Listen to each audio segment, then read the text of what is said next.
shrimp. They've changed the belly weight, eyeballs, very realistic looking. But there's some hidden features with this shrimp that they don't really tell you about. And I'm having to use a clear one to show you this, but we're going to talk about different ways to rig them. They come standard rigged like this with the belly weight, kind of like the old ones, but they actually, you can fish them a little faster, which is nice. And they look really good in the water. But to de-rig these, you just push down on the hook. You want to back it out. You want to pull the eye out so that doesn't hurt the shrimp at all. Now, one of the things I want to talk about is we've been out catching triple tail with these today, and you know, the way they came rigged is actually perfect. But say you want to fish these for redfish over oysters or up in the grass, you definitely want to be able to rig these weedless. So the way we can do that is basically come in through the head with a screw lock type of jig, and you want to insert this, screw it in, it'll go right in, and as you're doing that, just kind of twist it. You want to get it centered, come around and kind of take your measurement where you want this thing to go. And in this case, it's going to go a little further back than the existing rigging slot, but you're going to rig these and you're going to come through, back through, and then you're going to have, that's going to be weedless.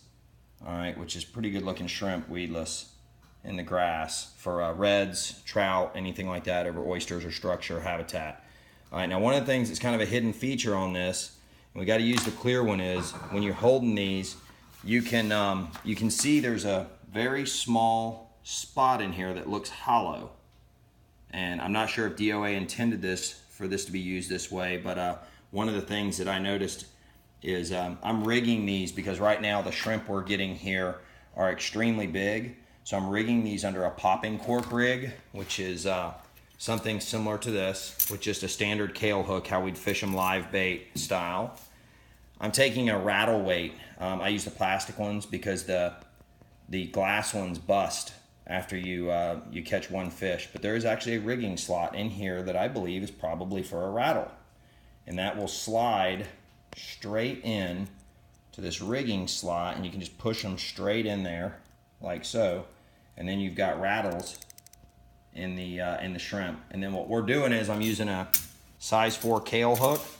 It's what we use for trout, and that way we can actually rig these straight through the head like you would a shrimp, and when you fish them, they fish just like a shrimp underneath a popping cork.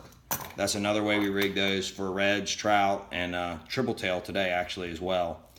And then if you want it to be on a rattle, or if you want to use the rattle, should I say, with the standard hook setup that comes with them, you just insert it. You want to go back in with the eye. You want to come back around, come right through the existing rigging slot in this shrimp, and it's going to push right in there. You're going to see the rattles actually tucks right inside of the rigging slot, which is really nice. You can actually hear those. So just another way to rig these, and a couple tips. Come back and visit us next time. Tight lines.